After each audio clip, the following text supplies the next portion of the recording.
కథ కాదు సుమ 9వ భాగం. ఎనిమిదవ భాగంలో ఆనందరావు తండ్రి ఇంటికి తీసుకువెళ్ళి అపురూపంగా చూసుకుంటూ ఉంటాడు. ఇక మధుసూదన్ రావు పశ్చాత్తాపంతో బాధపడి ఆనందరావుకు ఇల్లు రిజిస్ట్రేషన్ చేస్తాడు. అది తెలిసిన సీతాపతి బాధపడిపోతాడు. కథ కొనసాగుతుంది. సీతాపతి బెంగతో కిరాణా షాప్ని మూసి ఉంచుతున్నాడు. అమృత పోరు పడలేక అన్యమనస్కంగా కూర్చుంటున్నాడు. అతని ప్రవర్తనకి చిరాకేసింది. మీరు ఇదే విధంగా వ్యవహరిస్తే నేను పిల్లవాడిని తీసుకుని వెళ్ళిపోతాను. మీ నాన్న ఇల్లు మీ పేరు మీద రిజిస్ట్రేషన్ చేశారు కదా, మరి ఆ ఇంటి గురించి ఎందుకు ఆలోచిస్తున్నారు? ఆయనకి 2 కొడుకులు. మీ నాన్న మీ ఇద్దరికీ అన్యాయం చేయలేదు. ఆ ఇల్లు కూడా నీకే కావాలనుకోవడం అత్యాశ అవుతుంది. ఒకవేళ ఆ ఇల్లు మీ పేరున రాసిన మీ నాన్న కేసు వేస్తే గెలుస్తాడు. ఆ ఇల్లు రాలేదని బెంగతో సరిగ్గా షాపును నడపక ఈ నెల ఆదాయంలో ఎంత నష్టం కలిగిందో ఒకసారి ఆలోచిస్తే అర్థమవుతుంది. 3 రోజుల తర్వాత అమృతకు తెలిసిన కబురు విని శానమ్మకు ఇల్లు చూస్తుండమని పెళ్ళాన్ని చంకనేసుకొని ఆటోలో కిరాణా షాప్కు వెళ్ళింది. భార్యను చూసి షాప్కి ఎందుకు వచ్చావు, ఏం జరిగింది ఆతృతగా అడిగారు. ఏం జరిగిందా? మీ బావ ఏదో పొడుస్తాడని రాలేదని అస్తమానం ఆయన్ను కలవరించేవాడివి కదా, ఆయన ఎక్కడున్నాడు అన్నది తెలిసింది. ఎక్కడున్నాడట అని అడిగితే ఆమె నవ్వి, మీ గొప్ప బావ ఎవరికో మోసం చేస్తే అతన్ని 45 రోజులు జైలు శిక్ష విధించారు. 10 రోజుల తర్వాత విడుదలవుతాడట, చామంతి చెప్పింది. నా మాట విని ఆ ఇంటి గురించి ఆలోచించడం మానేయండి. మీరు నా మాట వినకుండా ఆ ఇంటి గురించి ప్రయత్నాలు కొనసాగిస్తే నేను మీకు వ్యతిరేకంగా మీ అన్నను సమర్థిస్తాను. సీతాపతి తల పట్టుకున్నాడు. మీ అన్న సాత్వికుడు. చామంతి దొంగ ఏడుపులు ఏడుస్తూ మీ అన్నపై నింద వేసింది. అందుకు మీ నాన్న కోపగించి కొడుకుని ఇంటి నుండి బహిష్కరించాడు. తండ్రి మాటకు ఎదురు చెప్పకుండా వెళ్ళిపోయాడు. అంతా చూసిన దానిలా వెనకేసుకొస్తున్నావు. పూర్వపరిచయం ఉందా? వెటకారంగా అన్నాడు. నా చేతిలో ఉన్న రిమోట్ నీ మొహానికి విసిరి కొట్టానంటే ముఖం పచ్చడవుతుంది. భర్తనన్న గౌరవం లేకుండా కొడతావా? పిచ్చి మాటలంటే ఊరుకోను. మీ అక్కలాంటి దాన్ని అనుకున్నావా?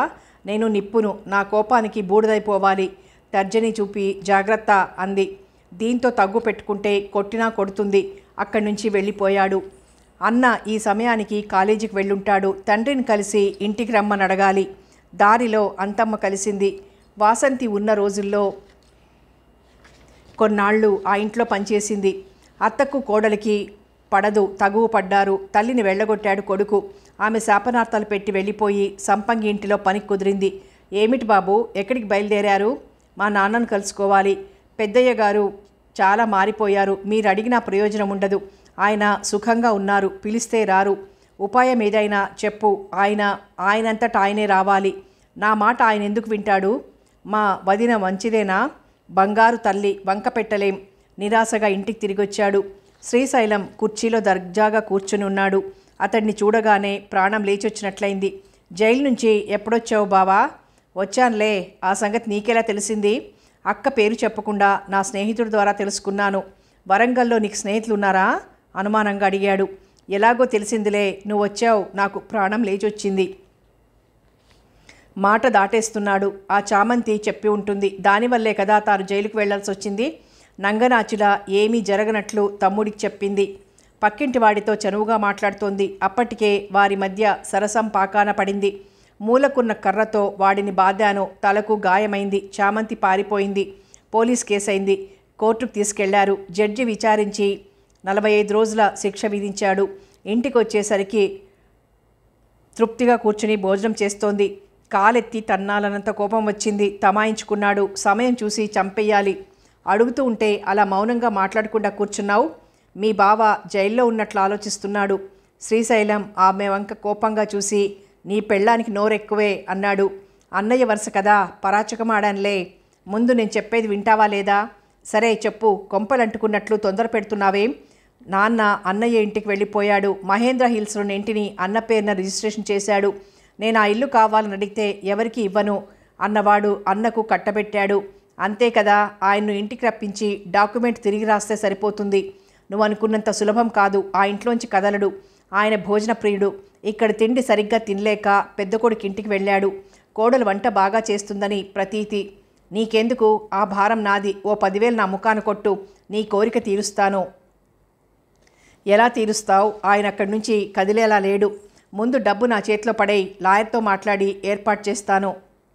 ఈ 10,000 రానుపోను ఖర్చులకు, లాయర్లకు, మీ నాన్న ఇంటికొచ్చేలా చేయడానికి ఓ 50,000 రెడీగా ఉంచు. డబ్బుకు వెనకాడితే బాధ్యత నాది కాదు. అలాగే ఇస్తాను బావా. ఆ ఇల్లు నా పేరున అయితే చాలు. ఆ ఇల్లు ఖాళీ చెయ్యాలని నెల నోటీసు లాయర్ ద్వారా ఇచ్చాడు. వాళ్ళు ఖాళీ చేశారా? లేదు, సమయం ఉంది. కనిపెట్టుకునుండు. ఆ ఇల్లు ఖాళీ అవ్వగానే ఇంటికి తాళం వేసిరా. ఈ లోపుగా నువ్వు తయారు చేసిన డాక్యుమెంట్లతో కోర్టులో కేసు వెయ్యి. చాటుగా నిల్చుని వీరి మాటలు విన్న అమృత కోపం పట్టలేక వాళ్ళ ముందుకొచ్చి భర్తను చెడామడా తిట్టిపోసింది. అన్నం తింటున్నావా, గడ్డి తింటున్నావా? మీ బావ మాటిని కోర్టుకు వెళ్తే వెంటనే కేసు పరిష్కారం అవుతుందా? అందులో సివిల్ కేసు. కనీసం ఒక 10 సంవత్సరాలు పడుతుంది. అటు షాపు నడవక, ఆదాయం రాక, లోన్ కట్టలేకపోతే బ్యాంకు వాళ్ళు కేసు పెడతారు. ఆ తర్వాత జరిగేది ఏమిటంటే ఉంటున్న ఇంటిని అమ్ముకోవాల్సిన దుస్థితి ఏర్పడుతుంది. మీ బావకేం అలాగే చెప్తాడు. నువ్వు డబ్బులు ఇస్తున్నంత కాలం ఇదిగో ఇల్లు నీ పేరున అయిపోతుందని తీయటి కబుర్లు చెప్పి నిన్ను నిండా ముంచేస్తాడు. ఇవన్నీ కాని పనులు. నీకు మంచిగా చెబుతున్నాను. వినకపోతే మా నాన్నను పిలుస్తాను. మీ బావ వట్టి పోరంబోకు, డబ్బాస ఎక్కువ. ఒరే సీతాపతి, నీ పెళ్ళాన్ని అదుపులో ఉంచుకో. నన్ను ఇష్టం వచ్చినట్టు మాట్లాడితే ఇప్పుడే వెళ్ళిపోతాను. పోవయ్యా, ఎవరిని బెదిరిస్తున్నావు? కోర్టు, లాయర్లు నీ ఒక్కరికే తెలిసినట్లు గొప్పలు చెబుతున్నావు. మా నాన్న సంగతి తెలియదు. ఆయన జీవితం లాయర్ల దగ్గర గుమాస్తాగా పనిచేసి అపార అనుభవం సంపాదించాడు. ఇప్పటికీ ఆయన సలహా కొరకు వస్తుంటారు. ఇంకేం, నీ భార్య చెప్పినట్లు నీ మామ సహాయం అడుగు. నాకు ఆయన మీద నమ్మకం లేదు.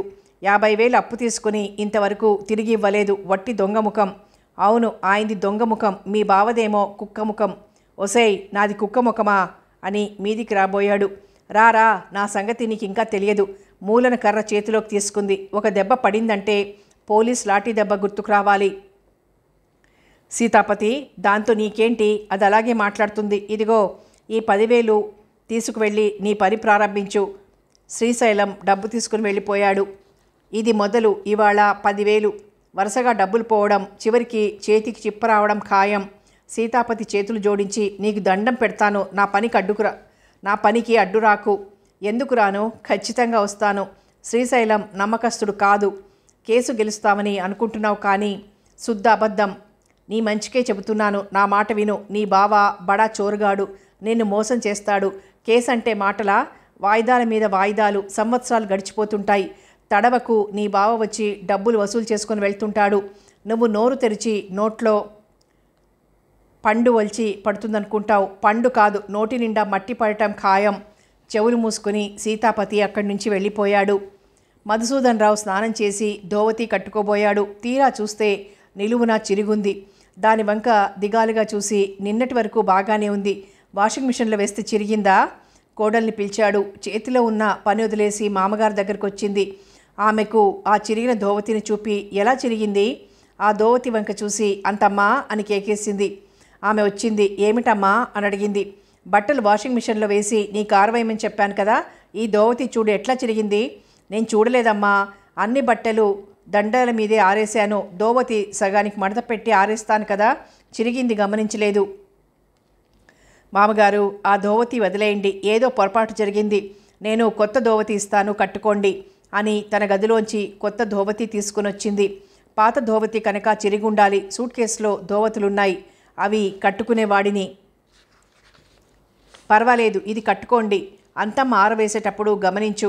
అలాగేనమ్మా అని వెళ్ళిపోయింది అక్కడి నుంచి. అబ్బాయితో ఈ ధోవతి విషయం చెప్పకు, పని మనిషి పైన కేకలేస్తాడు. ఆమె తలూపి వెళ్ళిపోయింది. ఆ ధోవతి జరగడం మామగారు ప్రశ్నించడంతో ఆందోళన పడింది. రాత్రిళ్ళు మధుసూదన్ రావు దగ్గుతున్నాడు. తండ్రిని కారులో డాక్టర్ దగ్గరికి తీసుకుని వెళ్ళాడు.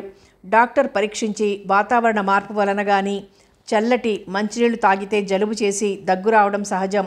ఈ సిరప్ 3 పూటల 2 టీ స్పూన్లు తాగించండి. రాత్రి పెరుగు బదులుగా మజ్జిగ వాడండి. ఆసుపత్రికి ఆనుకుని ఉన్న మెడికల్ షాప్లో సిరప్ కొని బయలుదేరారు. భోజనాల వేళ కాలేజీ నుండి ఆనందరావు ఇంటికొచ్చాడు. త్వరగా వచ్చాడు. కాలేజీకి సెలవా అని అడిగితే మెయిన్ పరీక్షల ముందు ఇంటర్మ్ పరీక్షలు కండక్ట్ చేస్తారు. భర్తకు మామగారికి భోజనం వడ్డించింది. పళ్ళెం పక్కన గిన్నెలో సాంబార్ కోసం పెట్టింది. అన్నం, ఆలు కోఫ్తా చేసింది. అది కలుపుకొని కూర బాగుందని మెచ్చుకున్నాడు. అన్నంలో గిన్నెలోని సాంబార్ ఉంపుకున్నాడు. మాట అన్నం ముద్ద పెట్టుకొని ఉప్పు కషాయం అన్నాడు. కలుపుకున్న అన్నం పక్కకు తోశాడు. ఆనందరావు సాంబార్ అన్నం నోట పెట్టుకొని బాగానే ఉంది, ఉప్పెక్కువ అంటున్నారు. సంపంగి, నాన్నకు శరీరంలో ఉప్పెక్కువ అనిపిస్తోంది, కాస్త తగ్గించు. ఎప్పుడు ఉప్పు కారాలు జాగ్రత్తగానే వేస్తాను.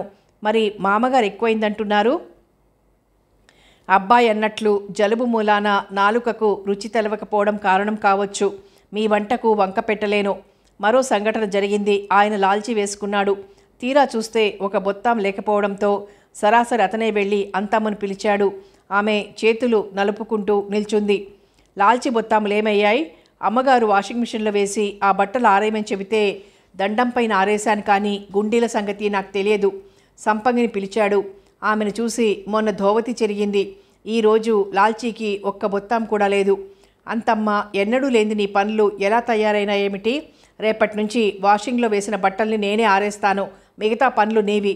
ముఖం ముడుచుకుని వెళ్ళిపోయింది. మధుసూదన్ రావు మనసు చిబుక్కుమంది.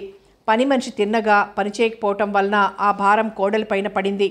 తనది తొందరపాటు చర్య, తనలో తాను తర్కించుకున్నాడు. సంపంగి కొత్త బుత్తాములు కుట్టి మామగారికిచ్చి ధరించమంది. ఎందుకమ్మా అనవసర ప్రయాస తీసుకుంటున్నావు? పర్వాలేదు, జరిగిన పొరపాటుకు మన్నించండి. ఇందులో నీ తప్పేముంది? బహుశా నేను అనుకోవడం వాషింగ్ మిషన్లో దుస్తులు వేయడం వలన అలా జరుగుతూ ఉండొచ్చు. రేపటి నుంచి మీ దుస్తులు నేను ఉతుకుతాను. వద్దమ్మా, నువ్వు ఉతకడం ఏమిటి? పర్వాలేదు, ఆయనకు తెలిస్తే నన్ను కోప్పడతారు. భోజనాల సమయంలో మధుసూదన్ రావు చిరాకు పడ్డాడు.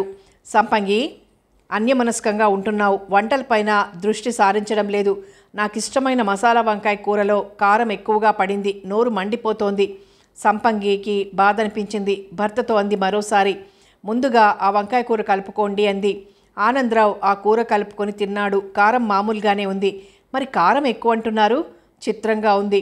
సంపంగి ఏనాడు కూడా కూరలో సమపాళ్లలో ఉప్పు కారం వేస్తుంది. అందరూ సంతృప్తిగా తినాలనుకునే మనస్తత్వం కలది. సంపంగి కంటతడి పెట్టుకుంది. వంటలు ఉప్పు కారాలు వేసి తినకుండా చెయ్యను.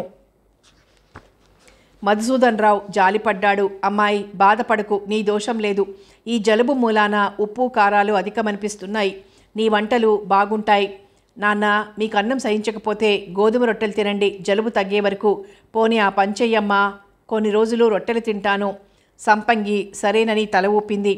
2 రోజులు మధ్యాహ్నం పూట గోధుమ రొట్టెలు తినడంతో పళ్ళు నొప్పి చేశాయి. టిఫిన్ తినలేకపోయాడు. సంపంగి ఏం చేయాలో తోచక రోజు ఇడ్లీలు ఉదయం టిఫిన్ కింద చేసింది. 2 రోజులు వరుసగా ఇడ్లీలు తినేసరికి మొహం మొత్తేసింది. పళ్ళు నొప్పులుగా ఉన్నాయి. రోజు ఇడ్లీ టిఫిన్ తినలేకపోతున్నాను. పోనీ జొన్న రొట్టెలు ఇష్టమేనా అడిగింది. ఆ పని చెయ్యమ్మా, ఉల్లికారం నంచుకుంటూ తింటాను. సంపంగి రొట్టెలు చేసి ఉల్లికారం పళ్ళెంలో వేసి మామగారి ముందు ఉంచింది. ఆ కారం పైన నెయ్యి వేశాను. నోటికి కారం కాకుండా ఉంటుంది. రొట్టెలు మెత్తగా ఉన్నాయి. ఉల్లికారంతో ఓ రొట్టె తిన్నాడు. 2వ రొట్టె తింటుండగా అబ్బా అనర్చాడు. పంటి కిందికి రాయి వచ్చింది. నొప్పి ఉన్న దంతం కింద రాయి రావడంతో నొప్పితో అరిచాను. నిన్ననే జొన్నలు పిండిమరి షాపుకు పంపి పిండి పట్టించాను. రొట్టె చేస్తున్నప్పుడు కూడా చేతికి రాయి తగలలేదు. బహుశా ఉల్లికారం దంచుతున్నప్పుడు కారంలో రాయొచ్చుండాలి. తింటున్న రొట్టె వదిలేసి మంచినీళ్లు తాగి నొప్పికి బాధపడుతూ ఉండిపోయాడు. మీ అబ్బాయి రాగానే డెంటల్ ఆసుపత్రికి తీసుకువెళ్తారు. ఆనందరావు తండ్రిని తీసుకుని ఆసుపత్రికి వెళ్ళాడు. దంత వైద్యుడు ఆయన్ని పరీక్షించాడు. ఈ పక్క ఆ పక్క దవడపళ్ళు ఊడుతున్నాయి. అవి తీసేస్తే మీకు నొప్పి తగ్గుతుంది. అలాగే ఉంటే ఏది తినబోయినా ఆ పంటికి తగిలి బాధ కలుగుతుందని చెప్పడంతో అంగీకరించి పళ్ళు తీయించుకున్నాడు. ఈరోజు మజ్జిగ అన్నం మెత్తగా కలుపుకొని తినండి, చల్లటి వస్తువులు తినకండి. సంపంగి విచారంగా కూర్చుంది. రాయి రావడం ఏమిటి? ఎన్నడూ లేంది ఉప్పు కారాలు ఎక్కువగా ఉన్నాయనడం, ధోవతి చెరగడం, లాల్చీకి బొత్తాములు లేకపోవడం ఏమిటిదంతా? అంతమ్మను కనిపెట్టాలి. చాలా రోజుల నుంచి నమ్మకంగా పనిచేస్తోంది. ఏనాడు ఒక పొరపాటు చేసింది లేదు. ఇవన్నీ కాకతాళీయంగా జరిగినవే, అనుమానించలేము అనుకున్నది. భర్త మామగారు వచ్చారు. నాన్నకు 2 దవడపళ్ళు అటు ఇటు ఉన్నవి ఊగులాడుతున్నాయని తొలగించేశారు. నొప్పి తగ్గడానికి మాత్రిచ్చాడు డాక్టర్. పొద్దున సాయంత్రం వేసుకోమన్నాడు. ఇప్పుడు ఎలా ఉంది మామగారు? నొప్పి అంతగా లేదు. గట్టిగా నమిలే వస్తువులు తినలేను. ఓ గంట పోయాక వెచ్చటి పాలు నాన్నకివ్వు. మధ్యాహ్నం సంగతేమిటి? మెత్తగా అన్నం కలిపి మజ్జిగతో అన్నం పెట్టు, చెంచాతో తింటారు. ఈలోగా మీరు భోజనం కానివ్వండి. ప్రస్తుతం పాలిచ్చానుగా, ఓ గంట పోయాక మామగారికి మజ్జిగన్నం పెడతాను అంది సంపంగి. నువ్వు నా కొరకు ఎదురు చూడకు, నీ భోజనం కానివ్వు. ఆనందరావు దుస్తులు మార్చుకుని వచ్చాడు. ఓ రాత్రి మధుసూదన్ రావుకి మెలకువ వచ్చింది. పక్క నిండా ఎర్ర చీమలు, గోకితే మంట. లైట్లు వేసి చూశాడు. పక్కలో చక్కెర. ఇదెలా వచ్చింది? నిన్న టీ చప్పగా ఉందని కాస్త చక్కెర వెయ్యమని అడిగాడు. చక్కెర డబ్బా తెచ్చి చెంచా చక్కెర వేసి స్పూన్తో కలిపింది. అప్పుడు చక్కెర పడుండాలి. దుప్పటి దులిపి నిద్రకి ఉపక్రమించాడు. మర్నాడు ఉదయం సంపంగితో చీమల సంగతి చెప్పగా ఆమె ఆశ్చర్యంగా చెంచాతో చక్కెర వేసింది. పక్కన చక్కెర ఉండటమేమిటి? మామగారి మేను ఎర్రబారుంది. సంపంగి వెంటనే అంతమ్మను పిలిచి టైల్స్ క్లీనర్ బాటిల్ ఇచ్చి గదంతా తుడవమని ఆదేశించింది. మామగారు, మీరు హాల్లో కూర్చోండి, టిఫిన్ రెడీగా ఉంది. పళ్ళెంలో వేడివేడి పూరి, ఆలు టమాటా కర్రీతో ప్లేట్ అందించింది. గ్లాస్లో మంచినీళ్లు టీపా మీదుంచగా ఆయన ఇష్టంగా పూరీలు తినడం పూర్తి చేసి మరో 2 పూరీలు కర్రీ పట్టరమని చెప్పాడు. గదిలో చప్పుడు వినిపించి వెళ్ళి చూడగా అంతమ్మ భయపడుతూ నిల్చుంది. ఏం జరిగింది? స్టూలు పక్కకు జరుపుతుండగా ఫోన్ కింద పడింది. ఆయన ఫోన్ తీసుకుని చూడగా అద్దం పగిలి ఉండటం చూసి అంతమ్మను కోపగించాడు. సంపంగి పరిగెత్తుకొచ్చింది. ఫోన్ అద్దం పగిలిందని తెలిసి, అంతమ్మ, రాను రాను నీ పనులు ఎలా తయారైనాయో చూడు. జాగ్రత్తగా పనిచేయడం మానేసావా? ఆ ఫోన్ ఇలా ఇవ్వండి, వారు రాగానే కొత్త ఫోన్ కొని తీసుకురామని చెప్తాను. అక్కర్లేదమ్మా, కాస్త అద్దం పగిలింది, పనిచేస్తుంది కదా అన్నాడు. పగిలిన ఫోను వాడకూడదు, ప్రమాదం జరగొచ్చు. ఇప్పుడే నా ఫోన్ ద్వారా వారికి కబురు చేస్తాను. కాలేజీ నుండి వస్తూ కొత్త ఫోన్ తెమ్మంటాను. అదొచ్చాక ఇందులోని సిమ్ కార్డు వేసి మీకు ఇస్తారు. ఈ మధ్య వరుసగా ఏదో ఒక సంఘటన జరుగుతోంది. తన శరీరం కాస్త నలతగా ఉంటోంది. తన మూత్రం పరీక్ష చేసుకుంది. గర్భం ధరించినట్లు తెలిసింది. తల తిరుగుడు, వాంతి అయినట్లు జరుగుతోంది. భర్త హెచ్చరించాడు. కూర చేతిలో వేసుకుని ఉప్పు కారం సరిగ్గా ఉందా లేదా అని పరీక్ష చేస్తోంది. ఎప్పుడూ అలా జరగలేదు. ఎంత జాగ్రత్తగా చేసినా మాట పడాల్సి వస్తోంది. రేపు వారితో పాటు వెళ్లే దారిలో లేడీ డాక్టర్ని కన్సల్ట్ చేయాలి. ఆ తర్వాత ఆయనకు చెప్పాలి. అందువల్లనేమో తన వంటలో పొరపాట్లు జరుగుతూ ఉండొచ్చు. మర్నాడు భర్తతో వెళ్లే దారిలో లేడీ డాక్టర్ని కలిసింది. ఆమె పరీక్షించి, మీకు 3వ నెల, ఎంత ఆలస్యం చేశారేమిటి, మీరు గమనించలేదా అడిగింది. బలానికి కొన్ని మందులు రాసింది. అవి తీసుకుని ఇంటికొచ్చింది. సంపంగి అరచెంచా చక్కెర టీ కప్పులో వేసింది. పక్కపైన చక్కెర పడి ఉండటం ఏమిటి? ఎంత ఆలోచించినా తోచలేదు. భోజనాల వేళకు మామగారు వచ్చి కూర్చున్నారు. పళ్ళెంలో అన్నం, పప్పు, గిన్నెలో చికెన్ కర్రీ వేసింది. పప్పు నాకు ఇష్టం ఉండదు, ముఖం చిట్లించన్నాడు. మీ అబ్బాయికి రోజు పప్పు ఉండాల్సిందే. అలవాటు కొద్దీ మరిచి మీ పళ్ళెంలో వేశాను. పప్పు తీసేయి, చికెన్ కర్రీ కొంచెమే ఉందా, అందుకు పప్పేసావా అన్నాడు. చికెన్ 2 కిలోలు తెప్పించాను, మీరు కోరినంత వేసుకోండి. గిన్నెలో వేసింది కాక పళ్ళెంలో మరింత చికెన్ కర్రీ వేసింది. ఈయనతో కాస్త జాగ్రత్తగా ఉండాలి అనుకుంది మనసులో. భోజనం చేయడం ప్రారంభించాడు. కూర రుచిగా ఉండటంతో పళ్ళెంలోనూ గిన్నెలో వేసింది కాక స్వయంగా పెద్ద గిన్నెలోని కూర వేసుకొని దాదాపు 3/4 కిలో కూర తిని పళ్ళెంలో చేయి కడుక్కొని టవల్తో చెయ్యి మూతి తుడుచుకున్నాడు. ఒక్కపొడి ఉందా అని అడిగాడు. ఒక్కపొడి డబ్బా అతని ముందు ఉంచింది. స్పూన్తో చేతిలో వేసుకొని నోట్లో వేసుకున్నాడు. భుక్తాయాసం తీర్చుకోవడానికి సోఫాలో విశ్రాంతిగా కూర్చున్నాడు. సాయంత్రం ఇంటికొస్తున్నాడు. షాపు ముందర కారాపి కొత్త సెల్ ఫోన్ కొని బయలుదేరాడు. ఇంటికి రాగానే పాత ఫోన్లోని సిమ్ కార్డు కొత్త ఫోన్లోకి వేసి మాట్లాడండి నాన్న అన్నాడు. కోడలు అమృత్కి ఫోన్ చేశాడు. నమస్కారం మామయ్య, మీ ఆరోగ్యం ఎలా ఉందని అడిగింది. నిక్షేపంగా ఉన్నాను. ఆనంద్ కొత్త ఫోన్ కొన్నాడు. సీతాపతి ఈ సమయంలో షాప్లో ఉంటాడని నీకు చేశానని స్విచ్ ఆఫ్ చేశాడు. మామగారి మాట తీరు మారింది. ఉత్సాహం ఉట్టిపడుతోంది అమృత అనుకుంది. ఓ రాత్రి మధుసూదన్ రావు మోషన్లు ఆగకుండా అయినాయి. టాయిలెట్కు తిరగాల్సి వచ్చింది. కడుపు నొప్పి భరించలేకుండా ఉంది. ఆనంద్కి ఫోన్ చేశాడు. నాన్న, రాత్రి 12 అయింది, నిద్రపోలేదా? లేదురా, విపరీతంగా కడుపు నొప్పి, 10 దాకా మోషన్లు అయినాయి, నీరసంగా ఉన్నాడు. మన ఫ్యామిలీ డాక్టర్కి ఫోన్ చేస్తాను, అతను అందుబాటులో లేకపోతే హాస్పిటల్కి వెళ్దాం అన్నాడు తండ్రితో. పావుగంట తర్వాత కాలింగ్ బెల్ మోగింది. ఆనందరావు తలుపు తెరిచాడు. డాక్టర్ గారిని ఇంట్లోకి ఆహ్వానించి, నాన్నకు మోషన్స్, కడుపు నొప్పి. డాక్టర్ కడుపు నొక్కి చూశాడు. మోషన్లో ఎన్ని అయ్యాయి? 10 దాకా అయినాయి. కడుపు నొప్పి అలాగే ఉంది. మధ్యాహ్నం లంచ్లో, రాత్రి డిన్నర్లో ఏం తిన్నారు? లంచ్లో చికెన్ కర్రీ వేసుకొని తిన్నాను. డిన్నర్లో చపాతీలో చికెన్ కర్రీతో తిన్నాను. అది సంగతి. రాత్రుళ్ళు ఘన పదార్థాలు తినకూడదు. వయసు పైబడ్డవారు రాత్రిపూట తేలిక ఆహారం తీసుకోవాలి. చాలాసార్లు రొట్టెలతో పాటు చికెన్ వేసుకొని తిన్నాను. ఎలాంటి అవస్థ రాలేదు. అన్ని సమయాలు ఒకేలాగా ఉండవు. ఈ మాత్ర వేసుకోండి, నొప్పి తగ్గిపోతుంది, నిద్ర పడుతుంది. రేపు కూడా టిఫిన్ తిని మరొక మాత్ర వేసుకోండి. 2 రోజుల వరకు శాకాహారమే తీసుకోవడం మంచిది. మీ వయసు ఎంత? ఆగస్టు నెలలో 75 నిండుతాయి. అది సంగతి. నా అంచనా కరెక్టు. ఈ మధ్య చికెన్ తింటే పడక హాస్పిటల్కి కేసులు వస్తున్నాయి. బాగా ఉడికించి తినాలి. మసాలాలు తగ్గించాలి.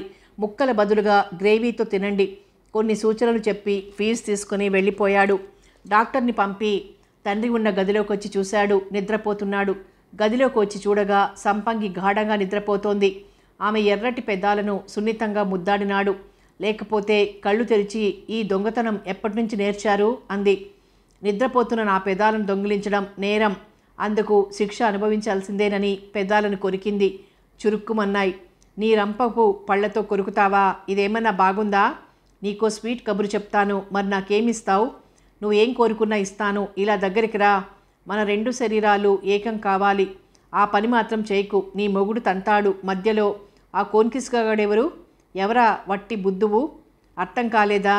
వాడు నా కడుపులో దాగి ఉన్నాడు. ఆనందరావు ముఖం విప్పారింది. మరి చెప్పవేం? ఇంత ఆలస్యంగా చెప్తావా? నిన్ను అని ఆమెను కౌగిలించుకొని ఆమె పెదాలను నాలుకను తన నోటిలోకి తీసుకుని అమృతాన్ని ఆస్వాదించసాగాడు. ఇంకా చాలు బాబు. నా శరీరం విద్యుత్ ప్రకంపనలతో పులకరింతలు చాలు. అయితే చివరి అంకం పూర్తి చేస్తాను. వద్దు వద్దు అంటూనే అతనికి తను అర్పించింది. రేపటి నుంచి టైం టేబుల్ తయారు చేయి, లేదా నేను తయారు చేస్తాను. జాగ్రత్తగా ఉండాలి. వంట మనిషిని ఏర్పాటు చేస్తాను. ఆ పని మాత్రం చెయ్యకు. ఆ ఇంటిలో తిండి సరిగ్గా లేక మన ఇంటికి వచ్చాడు మీ నాన్న. మీ అమ్మ మాలిని రమ్మంటే వస్తుంది కదా. ఆమె ఇప్పుడు జనగామలో ఉంది, రాదు. సరే, నేనే సరైన వంట మనిషిని శోధించి సాధిస్తాను. శభాష్ అనిపించుకుంటాను. అలాగే చేద్దురు గాని అని టాయిలెట్కి వెళ్ళి మంచినీళ్ళు తాగి మంచం మీదకి చేరింది. టిఫిన్ తిని మాత్ర వేసుకున్నాడు. అది వేసుకున్న అరగంటకే నిద్రపోయాడు. 1 గంట ప్రాంతంలో లేచి కూర్చున్నాడు. మామగారు, ఆరోగ్యం ఎలా ఉంది? మాత్రలు బాగా పనిచేశాయి. సుఖంగా నిద్ర పట్టింది. భోజనం చేస్తారా? ఆకలేస్తోంది. తింటాను. అయితే రండి అని ఆయనను డైనింగ్ రూమ్లోకి తీసుకుని వెళ్ళింది. పళ్ళెంలో అన్నంతో పాటు బీరకాయ కూర, పుదీనా పచ్చడి, మిరియాల చారు, అన్నం పైన నెయ్యి వేసింది. ఒక్కొక్క వాయి పచ్చడి కూరతో తిని చారన్నం తిన్నాడు. అన్నం పెట్టమంటారా? వద్దమ్మా, చాలు. తన గదిలోకి వచ్చాడు. పెట్టె తాళం తీసుంది. మూత తెరిచి చూశాడు. ఎక్కడి వస్తువులు అక్కడే ఉన్నాయి. అడుగున చిన్న సంచిలో ఉన్న డబ్బు యథాతథంగానే ఉంది. తాళం వేయడం మరచుంటాడు. తాళం వేసి మొల్దారానికి కట్టుకున్నాడు. గది ముందుకొచ్చి అంతమ్మా అని కేకేశాడు. ఏం కావాలి మామగారు? అంతమ్మ తన మనవడిని తీసుకుని హాస్పిటల్కి వెళ్ళింది. ఇంతవరకు రాలేదు. రాత్రి అంట్లు అలాగే ఉన్నాయి. అంతమ్మ రాలేదంటే పెట్టెకు తాళం వేయడం మర్చానని ధృవీకరించుకున్నాడు. ఫోన్ మోగింది. స్విచ్ ఆన్ చేసి వివరాలు అని అడిగాడు సీతాపతిని. మీరు వెళ్ళి 1-20 రోజులు అక్కడే ఉండదలుచుకున్నారా? చిన్న కొడుకు అవసరం లేదనుకున్నారా? అదేం మాటరా? పెద్దోడు వాడి భార్య ప్రాణ సమానంగా చూసుకుంటున్నారు. నువ్వు షాప్కు వెళ్ళిపోతావు. అమృత టీవీ ముందు నుంచి కదలదు. నన్ను చూసేవారెవరున్నారు? వస్తాలే బుద్ధి పుట్టినప్పుడు. ఫోన్ స్విచ్ ఆఫ్ చేశాడు. సీతాపతికి తండ్రి నిర్లక్ష్యంగా మాట్లాడడం ఇప్పట్లో అతనికి వచ్చే ఉద్దేశం లేదని తెలిసిపోయింది. శ్రీశైలంకి ఫోన్ చేశాడు. అతను ఫోన్లో మీ నాన్న వచ్చాడా అని అడిగాడు. రావడం సంగతి మర్చిపో. శాశ్వతంగా తిష్టవేశాడు. రేపు నేను బయలుదేరి వస్తాను. ఏం చేయాలో చెప్తాను. అమృత చంద్రానికి అన్నం తినిపిస్తూ భర్త మాటలు వింది. ఎంత చెప్పినా ఈయనకి బుద్ధి రాదు. బావా బావాను కలవరిస్తూ ఉంటాడు. ఎగనామం పెట్టి వచ్చినప్పుడు అలా డబ్బులు అడుగుతాడు. ఆ నక్కజిత్తుల గాడిని నమ్మి మోసపోవడం ఖాయం. ఏం చెప్పినా వినడే. ఓ అర్ధరాత్రి బిగ్గరగా కేకలు. ఆనందరావు తండ్రి ఆక్రందన విని మేలుకొని దిగ్గులు లేచి చలచరా తండ్రి ఉన్న గదిలోకి వచ్చాడు. వెనక సంపంగి వచ్చింది. తండ్రి ఆయాసపడుతున్నాడు. గ్లాస్తో మంచినీళ్లు తాగించాడు. ఏం జరిగింది? పీడకలు వచ్చిందా అని అడిగాడు ఆయన వీపు సవరిస్తూ. కాదురా, ఓ ముసుగు మనిషి నా ముఖాన దళసరి గుడ్డ కప్పి వాడెవడో తెలుసుకోకూడదు అని 2 చేతులతో నా గొంతు పిసికాడు. ఊపిరాగిపోయినంత పనైంది. నేను బలంగా 2 చేతులను విసిరి ముఖం పైన వేసిన దళసరి గుడ్డను తొలగించాను. బిగ్గరగా కేక వేశాను. ఎవడివిరా అని అరిచాను. వాడు మాయమైపోయాడు. ఏవండి, పెరట్లోకి వెళ్లే తలుపు తెరుచుంది. పెరడు చుట్టూ ఉన్న 10 అడుగుల గోడ దూకి పారిపోయిన ఆనవాళ్లు, వాడి కాలు చెప్పు పడుంది. లోపల నుంచి గడియ వేసుంటే తలుపులు ఎలా తెరిచాడు? ఒకసారి మీరు వచ్చి చూడండి, సంపంగి అంది. ఆనంద్ వచ్చి పరిశీలించాడు. వాడు ఆరితేరిన దొంగలా ఉన్నాడు. యాసిడ్ వాసన రావడం లేదు. అవును, ఘాటు వాసన వస్తోంది. యాసిడ్తో ఇనప వస్తువులు కరిగిపోతాయా? సతీష్ అన్ని తలుపులకు మూస్తే తాళం పడిపోయే ఏర్పాటు చేశాడు. చిన్న బటన్ ఉంది చూసావా? అది నొక్కితే చాలు విడిపోతుంది. అవును, ఇంటి గుమ్మం తలుపుకు ఆ ఏర్పాటుంది. మరి పెరటి వైపు వెళ్లే తలుపుకు ఆ ఏర్పాట్లు లేనట్లుంది. లేదు, దానికి ఉంది. ఇప్పుడు ఏటీఎంలను ఎలా తెరుస్తున్నారు? ఆ వచ్చిన దొంగకు తలుపు తెరుచుకునే ఉపాయం తెలుసుండాలి. పదండి, రేపు ఆ కంపెనీ వాడికి తెలిపి బాగు చేయించాలి. నా ప్రశ్న అది కాదు. దొంగ అయితే దోచుకోవడానికి వస్తాడు, కానీ మామగారు గదిలోకి వెళ్ళి ముఖాన గుడ్డ కప్పి గొంతు నొక్కడం అంటే వాడెవడో శత్రువు అయి ఉంటాడు. సంపంగి సాలోచనగా అంది. అవును సుమా, దొంగ ఎలా లోపలికి రాగలిగాడని తర్జన భర్జన పడుతున్నాం కానీ మామగారి సంగతి మర్చిపోయాం. ముందు వెళ్ళి ఆరా తీయాలి. ఇరువురు కలిసి గదిలోకి వెళ్ళారు. వాడెవడో తెలిసిందా? లేదు, గుర్తించకూడదని నిండా ముసుగేసుకున్నాడని మీరే చెప్పారు. పెరట్లోకి వెళ్ళి తలుపు తాళం పాడు చేసి లోపలికొచ్చి సరాసరి మీ గదిలోకి వచ్చాడు. వాడు దొంగ అనుకున్నా కానీ వాడెవడో మీకు హాని తలపెట్టడానికి వచ్చాడు. కుదరక పెరటి గోడ దూకి పారిపోయాడు. వాడు కాలి చెప్పు పడిపోయింది. నాన్న, మీరు ఉద్యోగం చేస్తున్నప్పుడు మీకెవరైనా శత్రువులున్నారా? ఏమోరా అని ఆలోచించి అయ్యుండొచ్చు. నిజామాబాద్లో తూకపురాళ్లు తనిఖీ చేసినప్పుడు ఓ షాపువాడి మోసం బయటపడింది. షాపుకి తాళం వేస్తామని బెదిరించాను. వాడు బ్రతిమాలుతుంటే అయ్యగారు వినరు. ఆయన అడిగినంత ఇచ్చి కేసును మాఫీ చేయించుకొని నా అసిస్టెంట్ చెప్పాడు. ఎంత ఇవ్వాలన్నాడు. పెద్ద కేసు ఇది. మోసం ఎన్నాళ్ళ నుంచి జరుగుతుంది? 50,000 ఇవ్వు, అంతా సర్దుకుంటుంది అన్నారు మా అసిస్టెంటు. అంత డబ్బు ఎందుకు ఇవ్వాలి? మూస్తే తెల్లారి తెరిపిస్తానన్నాడు ధీమాగా. నాకు పట్టుదల వచ్చి తూకపురాళ్ళు జప్తు చేసి షాపు సీల్ చేసి వెళ్ళిపోయాం. వాడంత ధీమాగా ఎందుకున్నాడో తెలిసింది. వాడి బావమరిది పెద్ద గూండా 2 సార్లు జైలుకి వెళ్ళొచ్చాడు. 2 హత్యలు చేశాడు. వాడు ఆ సమయంలో లేనని ప్రూవ్ చూపించి తప్పించుకున్నాడు. షాపు విషయం తెలిసింది. వాడు పగబట్టాడు. నాకు సొంత కారుండేది. నేను వెళ్తుండగా అడ్డుపడి నా కళ్ళ ఎదురుగా పెట్రోల్ పోసి తగలబెట్టాడు. కారు మొత్తం నాశనమైంది. మౌనంగా వెళ్ళిపోయాను. ఈ విషయం ఆఫీసర్కు తెలిసి ఆ గూండాను అరెస్ట్ చేయించాడు. ఓ సంవత్సరం జైలు శిక్ష పడింది. నాకు ఇన్సూరెన్స్ డబ్బు దొరికింది. ప్రాణానికి హాని ఉంటుందని నన్ను వరంగల్ సిటీకి ట్రాన్స్ఫర్ చేశారు. బహుశా నాపై పగ తీర్చుకోవడానికి ప్రయత్నిస్తున్నాడనుకుంటా. వాడు మళ్ళీ అటాక్ చేస్తే ఎలా? అదే ఆలోచిస్తున్నాను. పోలీస్ స్టేషన్కి వెళ్ళి మీపై దాడి చేసిన సంగతి రిపోర్ట్ రాసిస్తే కేసు పెడతారు కదా. అసలు వాడేనని ప్రూఫ్ ఏముంది? పోలీసులు అడిగితే తెల్లమొహం వేసుకోవాలి. సమయం 3 అవుతోంది. మీరు నిద్రపోండి, రేపు ఆలోచించుదాం. ఆనంద్ ఆవళించాడు. తలుపులు మూసి గడియ వేయండి. మేం ఫోన్ చేస్తేనే తలుపు తీయండి. భార్యాభర్తలు ఆ రాత్రి నిద్రకు ఉపక్రమించారు. ఫోన్ మోగింది. మధుసూదన్ రావు భయపడుతూనే స్విచ్ ఆన్ చేశాడు. నా దెబ్బ ఎలా ఉంది? నా దెబ్బ తప్పించుకున్నానని మురవకు. 2 కాళ్ళు నరికేస్తాను, లేదా ముఖాన యాసిడ్ పోస్తాను. శాశ్వతంగా గుడ్డివాడైపోతావు. నీ కొడుకును కూడా వదలను. వాళ్ళు నీకేం నష్టం కలిగించారు? మీలాంటి దుర్మార్గుడిని ఇంటిలో ఉంచుకున్నందుకు శిక్ష వేస్తాను. ఒరేయ్, నువ్వెవరో నాకు తెలియదు. నీకెంత డబ్బు కావాలంటే అంత ఇస్తాను. అయితే నాకు 1 కోటి రూపాయలు కావాలి. ఇస్తావా? అంత డబ్బు నా దగ్గర లేదు. ఒక 10 లక్షలు ఇవ్వగలను. అయితే కాచుకో నా 2వ దెబ్బకు. ఫోన్ కట్ అయింది. ఒరేయ్ ఆనంద్, పోలీసులకు రిపోర్ట్ చేయకు. వాడు ఫోన్లో బెదిరించాడు. అలా భయపడితే ఎలా? అసలు పెరట్లోకి వెళ్ళి తలుపు ఎలా తీయగలిగాడు?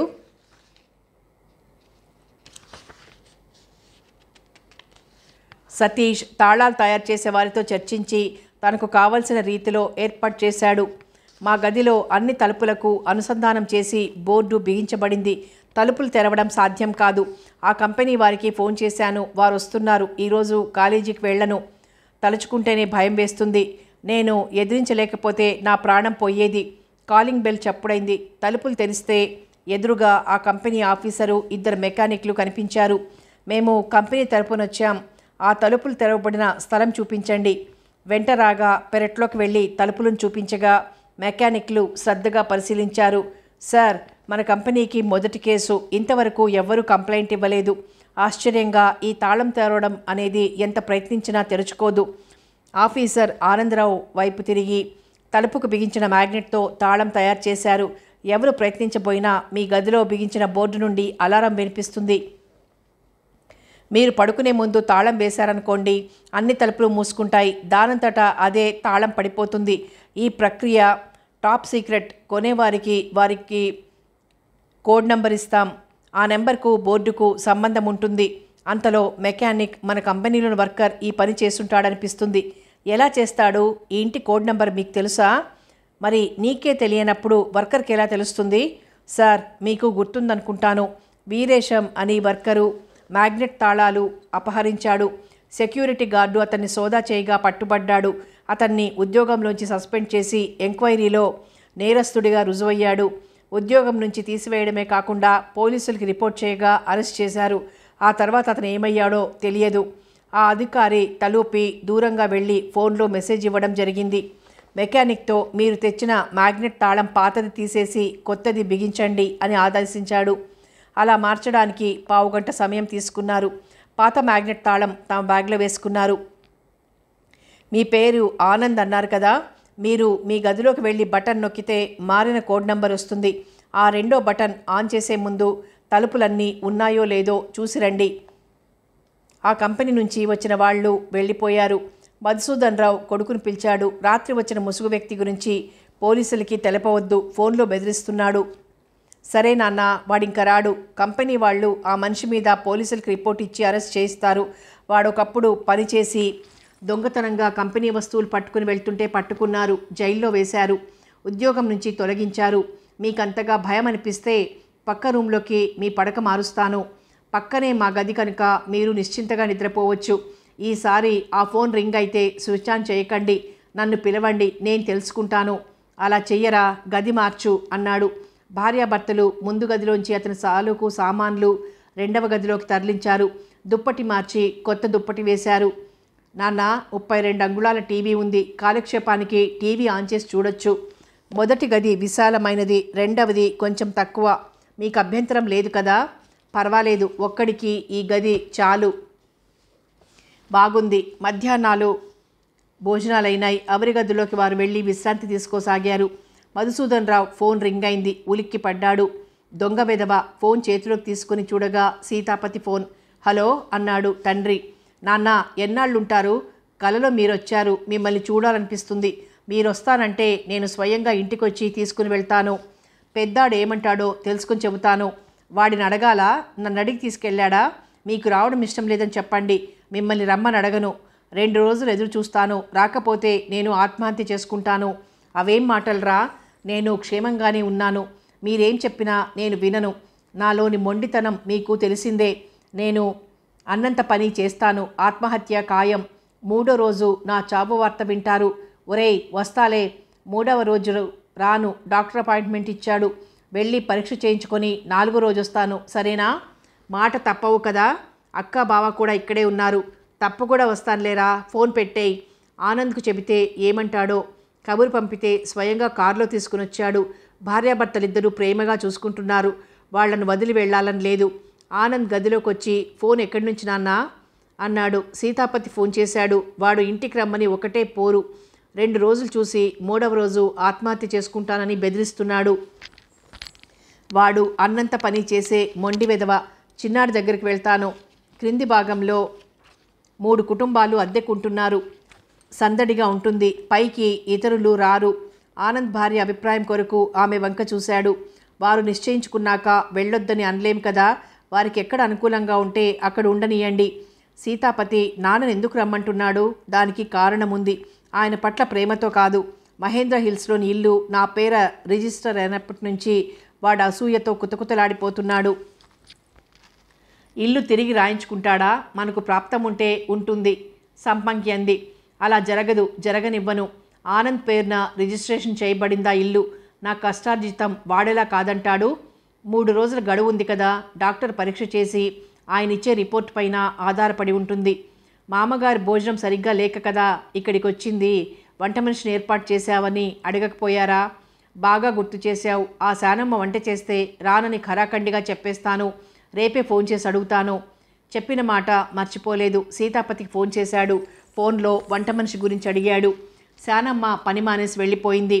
ఆదెమ్మ ఇంటి పనులు చేస్తోంది. చామంతక్కయ్య ఇక్కడే ఉంటుంది. ఆమె వంట చేస్తుంది. చామంతికి వంటలు ఎలా వస్తాయి?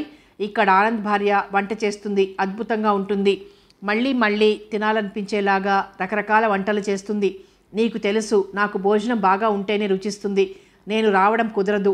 నువ్వు మంచి వంట మనిషిని నియమించు. అది ఈ 2 రోజుల్లో జరిగిపోవాలి. నేను రావాలని మోసం చేయడానికి ప్రయత్నిస్తే నేను అస్సలు నీ ముఖం కూడా చూడను. సరే నాన్న, నేను కొత్త వంట మనిషిని ఏర్పాటు చేస్తాను. మీరు 4వ రోజు రావడానికి సిద్ధంగా ఉండండి. ఫోన్ డిస్కనెక్ట్ అయింది. ఆ రోజు మధుసూదన్ రావు వెళ్తాను అనగా 2 ధరగల దోవతలు, లాల్చీలు, కండువా ఆయనకి బొట్టు పెట్టి, ఆయన చేతిలో దుస్తులు పెట్టి దంపతులిద్దరూ పాదాలకు నమస్కరించారు. ఆయన కళ్ళు చిప్పిల్లాయి. ఇరువురిని చల్లగా ఉండాలని దీవించాడు. ఒక జత ధరించండి నాన్న అని ఆనంద్ కోరగా, ఒక జత పెట్టెలో పెట్టాడు. ఒక జత వేసుకొని భుజాన కండువా వేసుకుని అద్దం ముందు నిల్చుని తన రూపాన్ని పరికించాడు. తనకు తానే హుందాగా అగుపించాడు. మీసాలు సవరించుకున్నాడు. దంపతులు ఆయన్ని చూసి, దుస్తులు మీకు చాలా బాగా నప్పాయి అన్నారు. హారన్ మోగింది. సీతాపతి వచ్చినట్లున్నాడు. అంతమ్మ సూట్ కేసు తీసుకెళ్లి డిక్కీలో పెట్టింది. సీతాపతి తండ్రి రాకకు ఎదురుచూస్తూ నిల్చున్నాడు. తండ్రిని చూసి ఆశ్చర్యపోయాడు. దాదాపు 2 నెలలు, ఎంత మార్పు! అంతేగాక ఆయన ధరించిన దోవతి, లాల్చి, పైన కండుబాతో పెత్తందారునిలాగా కనిపించాడు. దంపతులు ఇరువురు గేట్ ముందు నిల్చున్నారు. వాళ్ళని చూసి ఆశ్చర్యపోయాడు. అన్న దొరబాబులా కనిపించాడు. సంపంగి అందాన్ని చూసి కళ్ళు మెరిశాయి.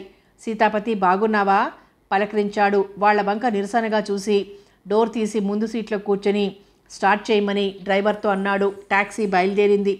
ఏరా సీతాపతి, అన్న పలకరిస్తే పలకలేదెందుకు?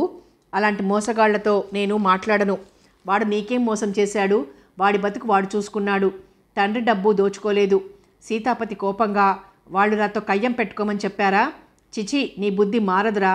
ఆ శ్రీశైలం నీకు బాగా నూరిపోశాడా లేక సహాయం చేశాడా అది మీకే తెలియాలి. ఇంటి అల్లుడిపై నింద వేయడం మీకే తగును. డ్రైవర్, కారాపు, నేను దిగి వెనక్కి వెళ్ళిపోతాను. సీతాపతి నివ్వెరపోయాడు. తండ్రిలో చాలా మార్పు కనబడుతోంది.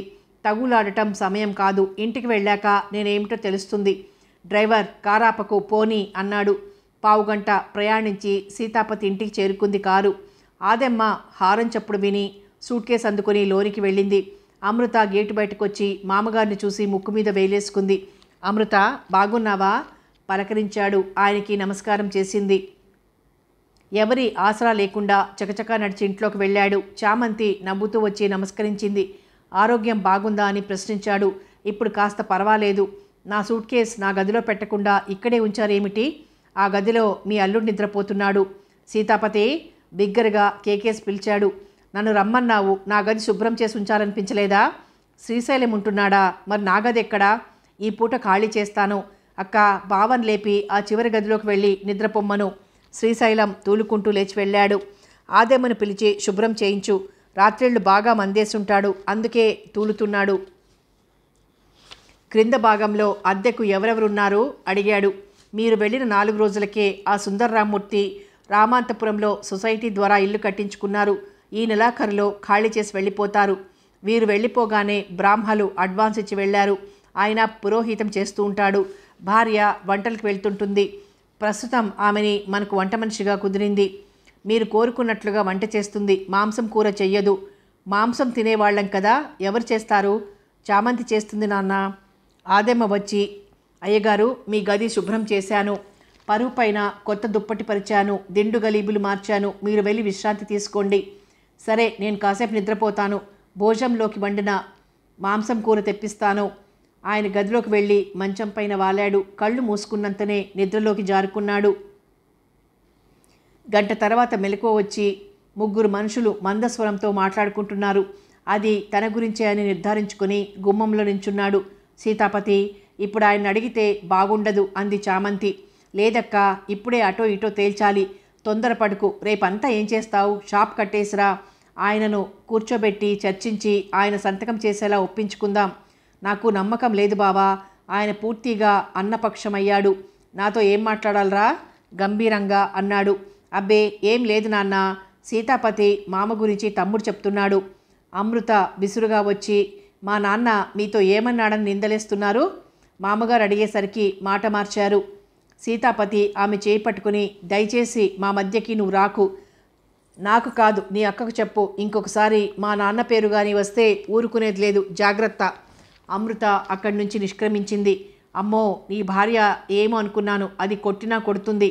మీ ముచ్చట్లేనా? భోజనం వేళ కాలేదా? రండి నాన్న, మీరు నిద్రపోతున్నారని నా షాపు గురించి బాగా అడుగుతుంటే అక్కడి విషయాలు వివరిస్తున్నాను. మధుసూదన్ రావు మాట్లాడకుండా డైనింగ్ టేబుల్ ముందు కుర్చీలో కూర్చున్నాడు. చామంతి వడ్డిస్తుంటే వంట మనిషి ఎక్కడా అని అడిగితే వంట చేసి వెళ్ళిపోయింది అన్నారు. ఆయన అన్నంలోకి చిక్కుడుకాయ కూర కలుపుకొని అయిష్టంగా తింటూ, బాపనోళ్ల భోజనం ఇలాగే ఉంటుంది, మసాలాలు ఉండవు. సంపంగి వంటలు ముందు ఎవరు పనికిరారు, చాలా బాగా వండుతుంది. సీతాపతి లేచి నిలబడి, ఎక్కడికొచ్చినా వాళ్ళ గురించి మాట్లాడకపోతే నీకు తోచదా? శ్రీశైలం మాట వరుసగా ఆయనంటే నీకెందుకంత కోపం? రా కూర్చో అన్నాడు. సీతాపతి కోపం దిగమింగుకొని గబగబా తిని చేయి కడుక్కుని వెళ్ళిపోయాడు. మధుసూదన్ రావు మౌనంగా భోజనం చేసి తన గదిలోకి వెళ్ళిపోయాడు. సీతాపతికి కోపం తగ్గించుకోమని చెప్పు. వ్యవహారం సాఫీగా సాగాలంటే అనునయంగా మాట్లాడాలి, శ్రీశైలం అన్నాడు. మర్నాడు అందరూ టిఫిన్లు అయిపోయాక సీతాపతి తండ్రిని సమీపించి తన చేతిలోని స్టాంప్ పేపర్లు ముందుంచి, దీనిపై మీ సంతకం కావాలి అన్నాడు. ఏమిటవి? నా సంతకం దేనికి? ప్రశ్నించాడు. మహేంద్ర హిల్స్లో ఉన్న 2 అంతస్తుల భవనం మీరు ఆనంద్ పేరున రిజిస్టర్ చేయించారు. అది మారుస్తూ నా పేరున రిజిస్టర్ చేస్తున్నట్లు లాయర్ ద్వారా ఈ స్టాంపు కాగితాలపైన టైపు చేయించబడింది. సీతాపతి వంక సీరియస్గా చూసి, తమాషాగా ఉందా? ఒక్కసారి రిజిస్ట్రేషన్ చేయబడిన ఇంటి కాగితాలను ఎందుకు మార్చమంటున్నావు? అది నా కష్టార్జితం, నాకు సర్వాధికారాలు ఉన్నాయి. నేను ఎప్పటి నుంచో ఆ ఇల్లు నా పేరున చేయమని కోరాను. సరే, నీ కోరిక తీరుస్తాను. ఈ ఇల్లు నీ పేరు మార్చి ఆనంద్ పేరున రిజిస్టర్ చేయిస్తాను. అంగీకారమేనా? నేను ఒప్పుకోను. 2 ఇళ్ళు నా పేరుతో ఉండాలి. వాడు కూడా నా కన్న కొడుకు. నీకెంత హక్కుందో వాడికి అంతే హక్కుంది. ఈ హక్కులు అని నా మాట వినకపోతే నేను చేయాలనుకున్నది చేస్తాను. ఏం చేస్తావు? నీ బెదిరింపులకు నేను జడవను. నన్ను ప్రశ్నించడానికి ఎవడెవిరా? నేను ఎవరిని రేపు తెలుస్తుంది. మీకు ఈ రాత్రి 12 గంటల వరకు సమయం ఇస్తున్నాను. ఈ కాగితాలపైన నా సంతకం వేలిముద్రలు వేశాను. సాక్షిగా అక్క చామంతి, మన ఇంట్లో అద్దెకున్న సుందర్రామ్మూర్తి సంతకాలు చేసి వేలిముద్రలు వేశారు. మీరు ఆ కాగితాలపైన మీ సంతకాలు వేలిముద్రలు వేయాలి. అలా జరగకపోతే నేను ఉరివేసుకొని చస్తాను. చావరా, నిక్షేపంగా చావు. నీలాంటి దరిద్రుణ్ణి కన్నందుకు పీడ వదిలిపోతుంది. నేను నిజమే చెప్తున్నాను. మహేంద్ర హిల్స్లోని ఇల్లు నా పేరున మార్చకపోతే నేను చస్తాను. నా శవాన్ని చూస్తారు. విసురుగా వెళ్ళిపోయాడు. మధుసూదన్ రావు ఆలోచనలో పడిపోయాడు. ఈ మొండి వెధవల్ని ఎలా దారిలోకి తేవాలి? వాడి బెదిరింపు ఎంత నిజమో చూస్తాను. చామంతి తండ్రి గదిలోకి కంగారుగా వచ్చి, నాన్న, గదిలోకి వెళ్ళి తలుపులేశాడు. ఎవరు పిలిచినా పలకడం లేదు. నాన్న, కాగితాలపైన సంతకం చేయాలి, లేదా అన్నంత పని చేస్తానంటున్నాడు. సంతకం చెయ్యండి బ్రతిమాలింది. ఎవరు చెప్పినా చెయ్యను. వాడు మొండైతే నేను శతమొండిని. చామంతి వెళ్ళగానే శ్రీశైలం వచ్చి నమస్కరించి, సీతాపతిని మీరే రక్షించాలి. వాడి కోరికను తీర్చండి. నేనెవ్వరి మాట వినను. నా గదికి రావాల్సిన అవసరం లేదు, వెళ్ళండి. అందరి భోజనాలు మధ్యాహ్నం రాత్రివి జరిగాయి. మధుసూదన్ రావు గంభీరంగా తన గదిలోకి వెళ్ళి కూర్చున్నాడు. చామంతి, శ్రీశైలం ఆదుర్దాగా వెళ్ళి సీతాపతికి నచ్చజెప్పడానికి ప్రయత్నించినా ఫలితం లేకపోయింది. అంతా నిద్రపోయారు. అర్ధరాత్రి ముసుగు వేసుకున్న వ్యక్తి పిల్లిలా అడుగులు వేసుకుంటూ మధుసూదన్ రావు ఉన్న గదిలోకి చొరబడ్డాడు. తలుపులు లోపల నుంచి గడియ వేసి మంచం దగ్గరికి వెళ్ళాడు. బెడ్ ల్యాంప్ గుడ్డిగా వెలుగుతోంది. మెడకు చుట్టుకున్న దళసరి గుడ్డను చేతిలోకి తీసుకున్నాడు. సడి చేయకుండా దళసరి గుడ్డను ముఖం మీద కప్పి దిండు చేతులకి తీసుకొని ముఖం మీద వేసి 2 చేతులతో బలంగా నొక్కుతుంటే మధుసూదన్ రావు నిద్రలో మేల్కొని ఆ చేతులను తొలగించడానికి తెగ ప్రయత్నం చేశాడు. ముసుగు వ్యక్తి తన బలాన్నంతా కేంద్రీకరించాడు. కాళ్ళు చేతులు కొట్టుకున్నాయి. అతడి ఊపిరి ఆగిపోయిన సూచనగా కదలికలు ఆగిపోయాయి. ఆ వ్యక్తి తృప్తిగా ఆ దళసరి గుడ్డను మెడకు చుట్టుకొని వచ్చిందారిన వెళ్ళిపోయాడు. ఉదయం 6 గంటలప్పుడు చామంతి తండ్రి దగ్గరికి వెళ్ళి తమ్ముడు ఉరేసుకుపోతున్నాడని వార్త తెలపడానికి వచ్చింది. తండ్రి ఎంత పిలిచినా పలకలేదు. చెయ్యెత్తింది, విడవగానే పడిపోయింది. వేలుంచి శ్వాస ఉందేమోనని పరీక్షించింది. శ్వాస ఆడటం లేదు. చామంతి అరుస్తూ గది బయటకొచ్చి, ఒరేయ్ సీతాపతి, తలుపు తీయరా, నాన్న చనిపోయాడ్రా అని దుఃఖించసాగింది. సీతాపతి తలుపులు తీసుకుని వచ్చాడు.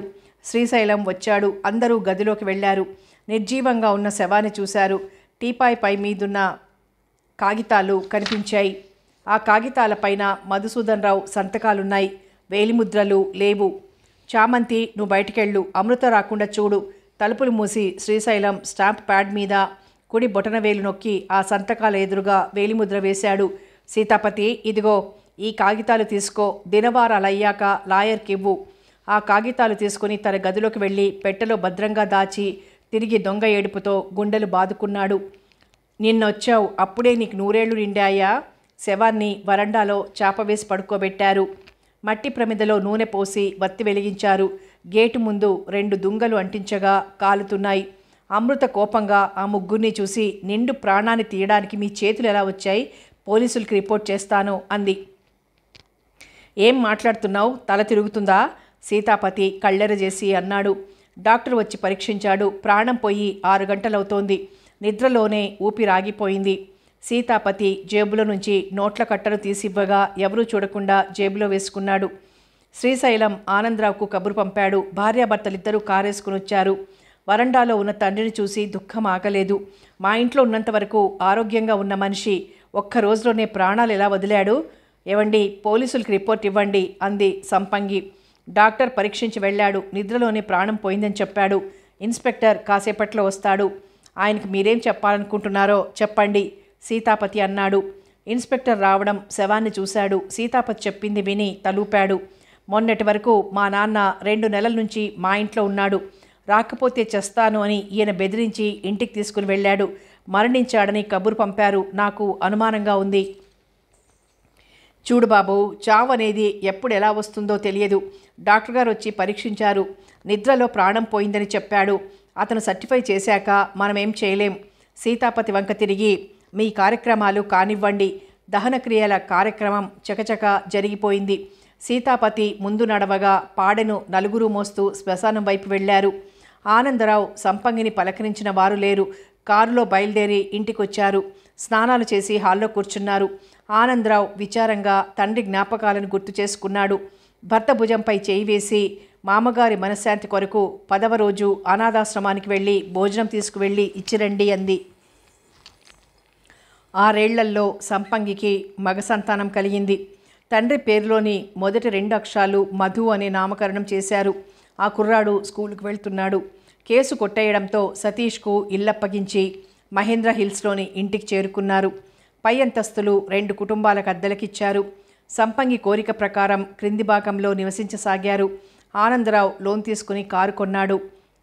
ఇంతటితో ఈ కేసుకు సంబంధించిన వివరాలు ముగిశాయి. జేమ్స్ సంతకం చేశాడు. పావని రిపోర్ట్ చదవటం ముగిసింది. ఆలోచనలో పడింది. చిక్కుముడులు ఉన్నాయి. జేమ్స్ గారి దృష్టికి ఎందుకు రాలేదని మీమాంసలో పడింది. వాసంతి మరణం అనుమానాస్పదంగా ఉంది. ఆమె మెట్ల నుంచి జారిపడింది అన్నారు. ఎందుకు, ఎలా అని ఆలోచించలేదు. ఎలా రాగలిగాడు? మధుసూదన్ రావుని ముసుగు మనిషి ఎందుకు చంపాడు?